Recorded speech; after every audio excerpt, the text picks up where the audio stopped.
Pagi Bapak Ibu sekalian, izinkan saya share screen terlebih dahulu.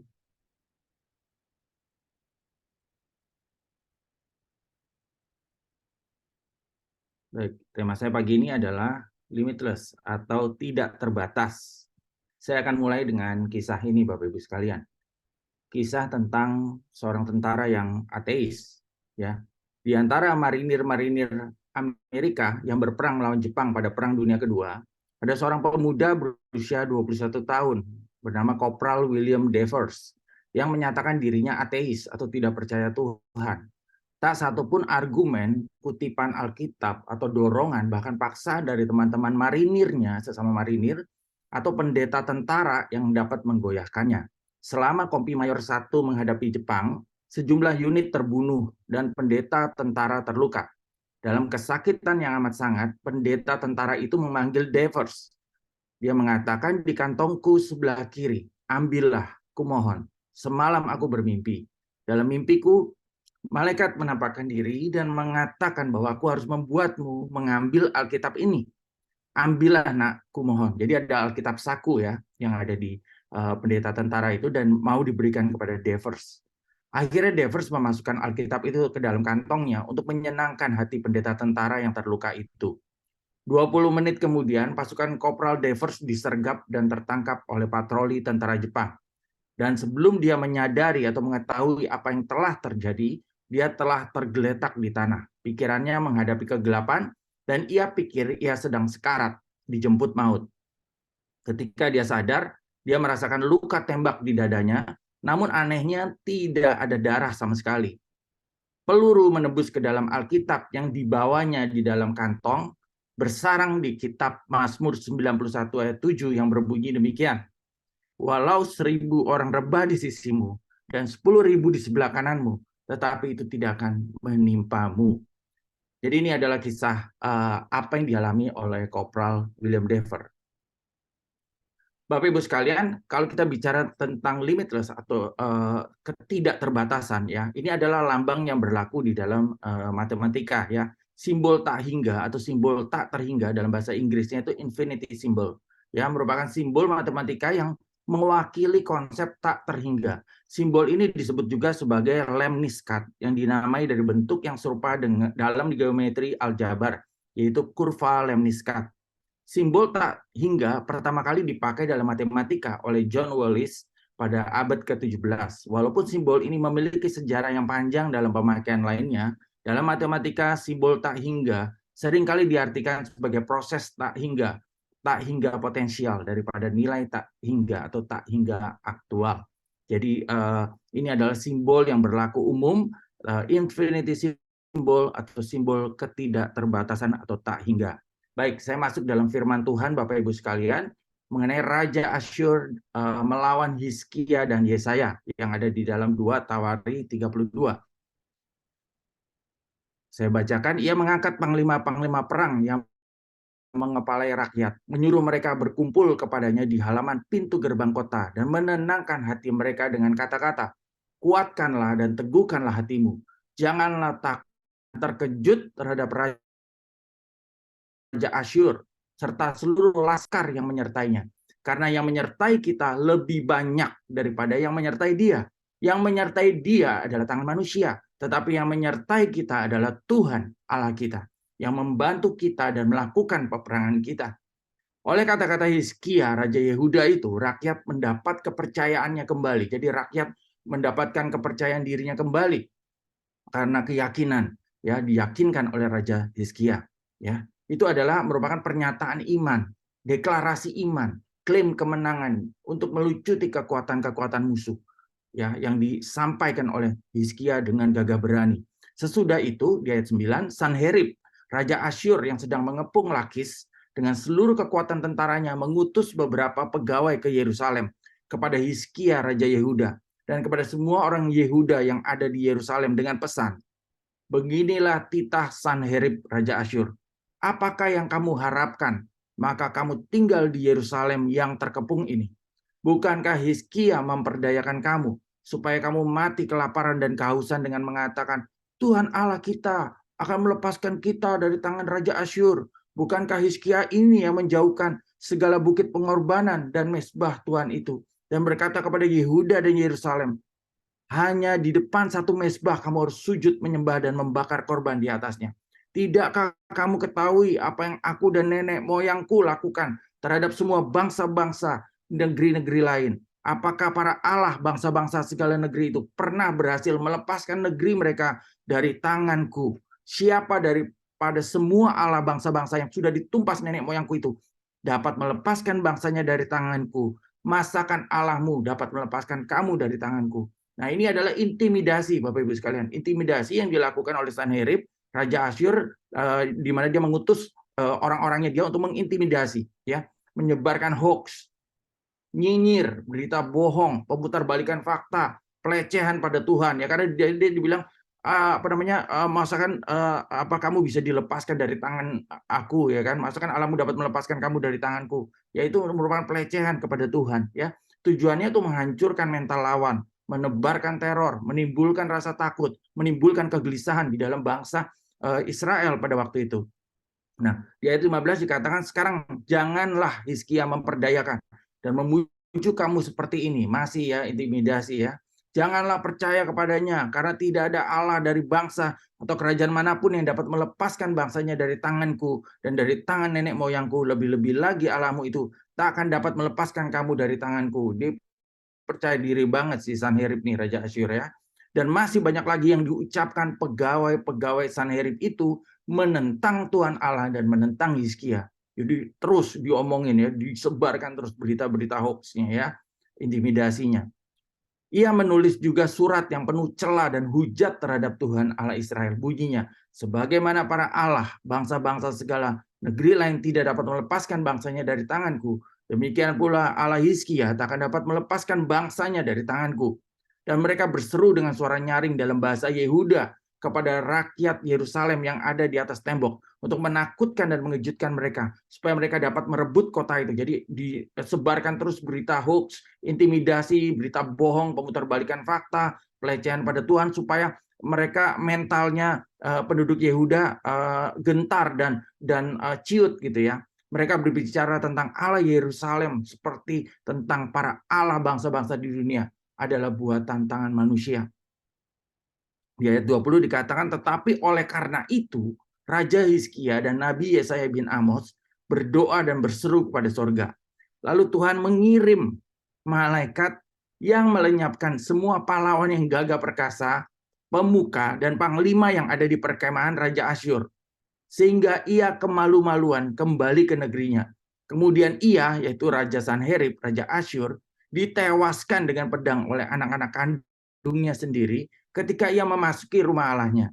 Demikianlah Tuhan menyelamatkan Hizkia dan penduduk Yerusalem dari tangan Sanherib, Raja Asyur, dan dari tangan semua musuhnya. Dan ia mengaruniakan keamanan kepada mereka di segala penjuru. Banyak orang membawa persembahan ke Yerusalem untuk Tuhan dan barang-barang berharga untuk Hizkia, Raja Yehuda itu. Sejak itu ia diagungkan oleh semua bangsa. Jadi dalam kisah ini Bapak Ibu sekalian, kita melihat bagaimana Sanherib begitu percaya diri, mau menghancurkan bangsa Yehuda, mau merebut Yerusalem pada waktu itu. Dia percaya diri banget, karena dia selalu berkemenangan melawan bangsa-bangsa lain. Dia pikir dia bisa menaklukkan bangsa Yehuda, ya suku Yehuda, ya kan, menaklukkan kerajaannya Hizkia. Tetapi pada kenyataannya justru dia yang dimusnahkan, Bapak Ibu sekalian ya.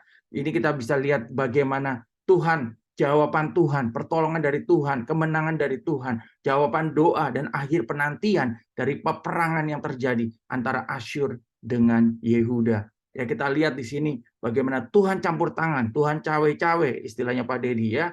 Ini terjadi di mana intervensinya Tuhan ya, nggak perlu turunin tentara Bapak Ibu sekalian. Ya, di ayat 21 lalu Tuhan mengirim malaikat yang melenyapkan semua pahlawan. Bayangkan Bapak Ibu sekalian, bahkan Hizkia dan Yesaya nggak perlu ngirim tentara satu cuil pun, satu orang pun ya, nggak perlu ngirim satu peleton atau satu kompi tentara atau apapun gitu ya.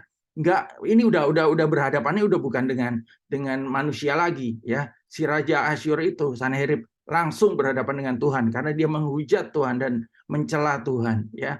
Dia mempermalukan Tuhan, ya, menyebarkan berita bohong, hoax, intimidasi, bahkan melecehkan Tuhan dengan perkataannya, dengan intimidasi yang dilakukan oleh Sanherib. Dan yang terjadi adalah Tuhan kirim malaikatnya, nggak disebutin malaikatnya berapa. Saya pikir satu pun udah cukup ya untuk menyampaikan semua pahlawan gagah perkasa, pemuka dan panglima yang ada di perkemahan Asyur. Bahkan Raja Asyurnya sendiri mati oleh pedang oleh anak-anak kandungnya sendiri. Ini yang terjadi di dalam 2 Tawarik 32. Bagaimana kita melihat Tuhan luar biasa membela umatnya. Dan kejadian yang mirip itu ada di dalam 2 Raja-Raja 6, Bapak Ibu sekalian. Ya, ketika Raja Aram melawan Raja Israel dengan Elisa, ya, nabinya. Saya bacakan ya, di dalam 2 Raja-Raja 6, mulai dari ayat ke-8. Raja negeri Aram sedang berperang melawan Israel. Ia berunding dengan pegawai-pegawainya. Lalu katanya, ke tempat ini dan itu haruslah kamu turun menghadang. Ini Raja Aram ya Bapak Ibu ya. Tadi kisahnya sebelumnya adalah Raja Asyur, Sanherib ya. Tetapi di ayat 9, abdi Allah menyuruh orang kepada Raja Israel mengatakan, awas jangan lewat dari tempat itu, sebab orang Aram sudah turun menghadang di sana. Sebab itu Raja Israel menyuruh orang-orang ke tempat yang disebutkan abdi Allah kepadanya. Demikianlah Elisa memperingatkan kepadanya supaya berawas-awas di sana, bukan sekali 2 kali saja. Lalu mengamuklah hati Raja Aram tentang hal itu. Maka dipanggilnyalah pegawai-pegawainya, katanya kepada mereka, tidakkah dapat kamu memberitahukan kepadaku siapa dari kita memihak kepada Raja Israel? Tapi berkatalah salah seorang pegawainya, tidak tuanku Raja, melainkan Elisa, nabi yang di Israel. Dialah yang memberitahukan kepada Raja Israel tentang perkataan yang diucapkan oleh tuanku di kamar tidurmu.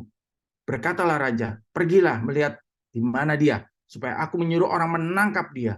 Lalu diberitahukanlah kepadanya, dia atau Elisa ada di Dotan. Maka dikirimnyalah ke sana kuda serta kereta dan tentara yang besar. Ini cuma untuk menangkap Elisa, Bapak Ibu sekalian ya. Sampailah mereka pada waktu malam, lalu mengepung kota itu. Ya, mengepung Dotan. Ketika pelayan abdi Allah bangun pagi-pagi dan pergi keluar, maka tampaklah suatu tentara dengan kuda dan kereta ada di sekeliling kota itu. Lalu berkatalah bujangnya itu kepadanya, celaka Tuanku, apakah yang akan kita perbuat?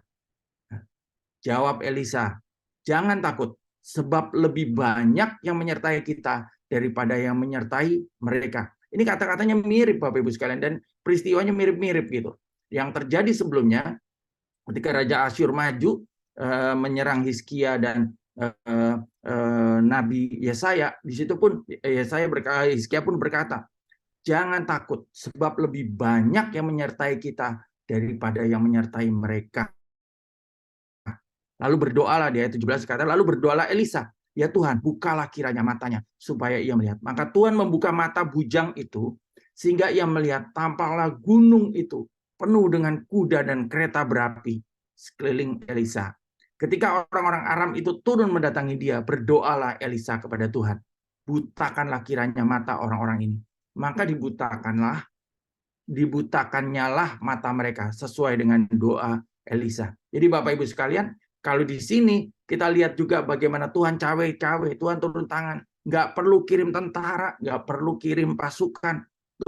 Ketika Elisa berdoa, butakanlah mata mereka, maka itu terjadi. Artinya ada intervensi Tuhan, ada Tuhan campur tangan dan Tuhan membantu Elisa dalam hal ini. Maka dibutakannyalah mata mereka, seluruh tentara ya yang menyerang tentara Aram ya, sesuai dengan doa Elisa.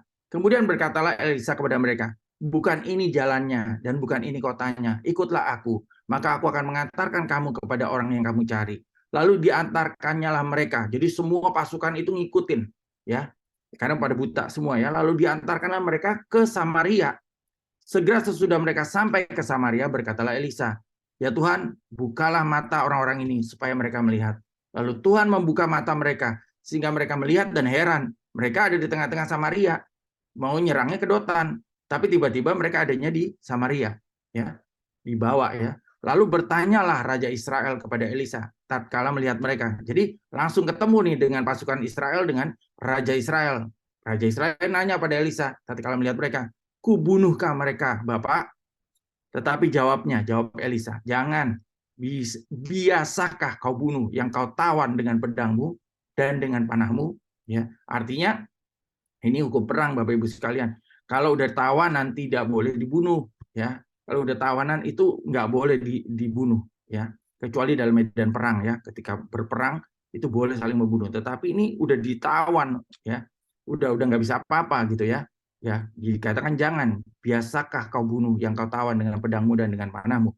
Tetapi hidangkanlah makanan dan minuman di depan mereka. Bayangkan Bapak Ibu sekalian, disuruh kasih makan dan minum. Ini tentara bukan tentara cuma 100 orang, Bapak Ibu, ribuan, ya. Disuruh hidangkan makanan dan minuman di depan mereka supaya mereka makan dan minum lalu pulang kepada Tuhan mereka. Jadi disediakannya lah bagi mereka jamuan yang besar, ya.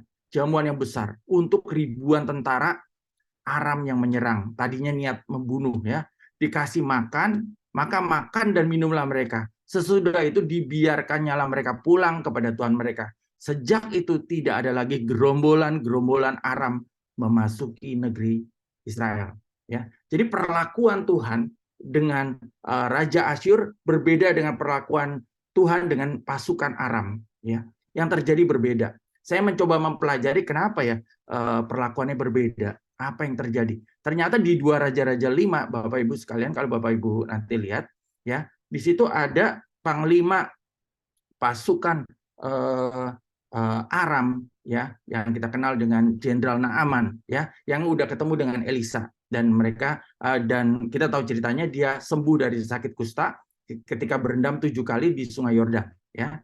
Itu yang terjadi. Itu di dalam 2 Raja-Raja 5.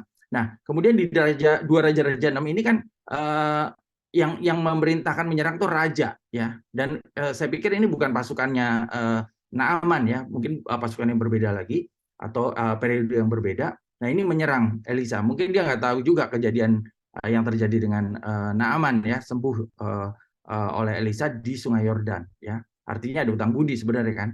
Tetapi ini kasus yang berbeda, mungkin rajanya berbeda, mungkin pasukannya juga berbeda, ya. Tapi Tuhan memiliki satu ini yang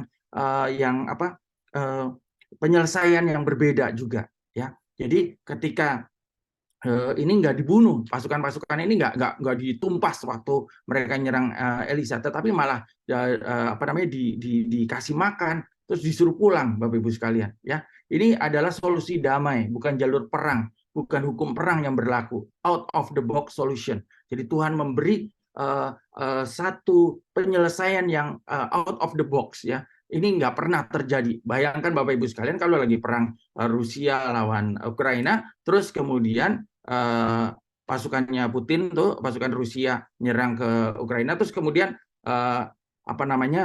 mereka dibutakan, ya, bayangkannya begitu, ya. Terus kemudian dikasih makan gitu, ya. Terus disuruh pulang lagi ke Rusia. Udah, kamu pulang ya ke Rusia. Nah, kalau kita pikirkan itu seperti nggak masuk akal, ya. Tetapi inilah Tuhan kita, ya. Kadang-kadang kita melihat kita ingin menyelesaikan dengan cara kita ingin menyelesaikan dengan konsepnya kita, tetapi ini adalah penyelesaian out of the box solution dari Tuhan. Nah, cara kerja Tuhan, ya Bapak Ibu sekalian, ya. Kalau kita lihat 2 peristiwa tadi, yang pertama ada situasi krisis, ada problem, ya. Yang kedua kita melibatkan Tuhan dalam penyelesaiannya, ya. Dan yang ketiga Tuhan turun tangan membantu, ya. Tuhan itu cawe-cawe. Kalau menurut Pak Dedi, ya, Tuhan turun tangan membantu. Dan yang keempat ada krisis atau problem yang terselesaikan. Jadi ini yang terjadi cara kerja Tuhan. Pokoknya problem solve gitu, ya. Intinya problem solve, ya. Tapi semuanya sesuai dengan cara dan maksud Tuhan, ya. Kita lihat di dalam Ibrani 13 ayat 5b sampai 8, terjemahan The Passion Translation, aku tidak akan pernah meninggalkan kamu sendirian, tidak pernah, dan aku tidak akan mengendorkan peganganku atas hidupmu. Saya suka sekali kata-kata ini. Aku tidak akan mengendorkan peganganku atas hidupmu. Ini adalah personal guarantee, jaminan pribadi dari Tuhan sendiri, dari Yesus sendiri, ya, bahwa Dia tidak akan mengendorkan pegangan tangannya atas hidup kita masing-masing, Bapak Ibu Saudara, ya. Jadi kita dapat mengatakan dengan sangat yakin, aku tahu Tuhan ada untukku dan aku tidak akan pernah takut kepada apa yang mungkin dilakukan orang-orang kepadaku. Jangan melupakan teladan pemimpin-pemimpin rohanimu yang telah menyampaikan pesan Tuhan kepadamu. Perhatikanlah bagaimana akhir hidup mereka, dan kemudian ikutilah perjalanan iman mereka. Yesus yang diurapi selalu sama kemarin, hari ini, dan selamanya. Jadi Bapak Ibu sekalian, Yesus yang diurapi, Yesus Tuhan kita, kemarin, hari ini, dan selamanya itu selalu sama.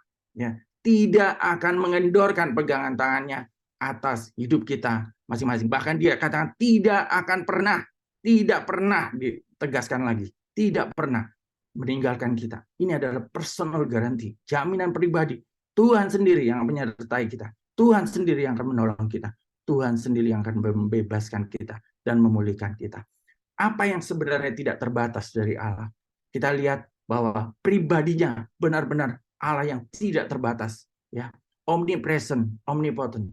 Kasihnya tidak terbatas, kuasanya tidak terbatas, jalan pikirannya juga tidak terbatas, hikmat-hikmatnya tidak terbatas, bahkan pertolongannya sangat-sangat tidak terbatas. Jadi harapkan yang besar dari Allah kita yang besar. Harapkan yang besar dari Tuhan kita yang besar. Kita punya Tuhan yang besar. Kita punya Allah yang besar. Harapkan hal-hal yang besar dari Tuhan kita. Ya. Kapan Allah menunjukkan ketidakterbatasannya pada kita? Yaitu kalau kita lihat tadi, pada saat krisis, Bapak Ibu sekalian, Tuhan menunjukkan ketidakterbatasannya. Dan kapan yang kali kedua selain saat krisis? Yaitu saat kita berdua dengannya. Saat kita berkomunikasi dengannya. Saat kita ada bersama-sama dengannya. Contohnya Abraham, Bapak Ibu sekalian. Waktu Abraham bersama dengan Tuhan berdua aja, Tuhan bilang, lihat bintang di langit, ya, itulah keturunanmu. Lihat pasir di pantai, itulah keturunanmu. Ya, itu berdua. Dia menyatakan ketidakterbatasan. Ketika dengan Ayub, Bapak Ibu sekalian, ketika dia berdiskusi dengan Ayub, dia menceritakan dari kisah penciptaan sampai akhir zaman. Dia ceritakan semua dari mana buaya itu lahir, dari mana cakrawala itu diciptakan, bla bla bla. Semua diceritakan ketidakterbatasannya Tuhan. Ketika dia berdua bercakap-cakap dengan Ayub, dengan Musa, ketika Musa melihat punggung Tuhan, ya, di Gunung Horeb, dia melihat punggung Tuhan dan dia menemukan, ya, mendapatkan 10 perintah Allah di Gunung Sinai. Itu kita melihat bagaimana Musa yang melihat ketidakterbatasan Tuhan. Begitu pula dengan Yakub, bahkan bergumul dengan Tuhan sehingga dia terpelecok kakinya. Ya, dia melihat ketidakterbatasannya Tuhan ketika berdua dengannya. Allah yang tidak terbatas di dalam diri manusia yang terbatas. An infinite God in an finite human being. Allah yang tidak terbatas itu ada di dalam diri setiap kita yang terbatas, Bapak Ibu sekalian. Nah, di dalam Yohanes 15 ayat 7 dikatakan, jikalau kamu tinggal di dalam aku dan firmanku tinggal di dalam kamu, mintalah apa saja yang kamu kehendaki dan kamu akan menerimanya. Dalam terjemahannya The Passion Translation, tetapi jika kalian hidup dalam kesatuan hidup dengan aku, dan jika firmanku hidup, ya, firmanku hidup itu dalam bahasa Yunaninya rema, ya, firmanku hidup dengan penuh kuasa dalam diri kalian, maka kalian bisa meminta apa saja yang kalian inginkan dan itu akan terjadi. Jadi Bapak Ibu sekalian, Yesus katakan, jika kita manunggal, kita hidup di dalam kesatuan hidup dengan Tuhan, dengan aku, dan jika firmanku hidup dengan penuh kuasa dalam diri kalian, artinya terjadi kemanunggalan, terjadi kesatuan, terjadi sinergi, terjadi satu kesatuan hidup, ya, di sini dikatakan. Maka mintalah apa saja dan kita akan mendapatkan yang kalian inginkan dan itu akan terjadi. Nah, ilustrasinya seperti sirup, Bapak Ibu, pemanis sirup dan air, ya, manunggal menjadi satu dalam sikap dan tingkah laku, luluh bercampur sehingga tidak terpisahkan, ya, manunggal atau kepaduan. Allah dengan kita sudah tidak bisa dipisahkan lagi, menjadi satu kesatuan. Ketika firman itu di dalam hidup kita menjadi hidup, menjadi rema, maka ketika kita tidak bisa dipisahkan antara Tuhan dengan kita, firman-Nya dengan kita, firman-Nya itu menjadi hidup di dalam kita, maka mintalah apa saja dan Tuhan akan membela dan akan menjawab engkau, Bapak Ibu sekalian. Jangan batasi Tuhan. Ayo mulai praktekkan kemanunggalan kita dengan firman-Nya.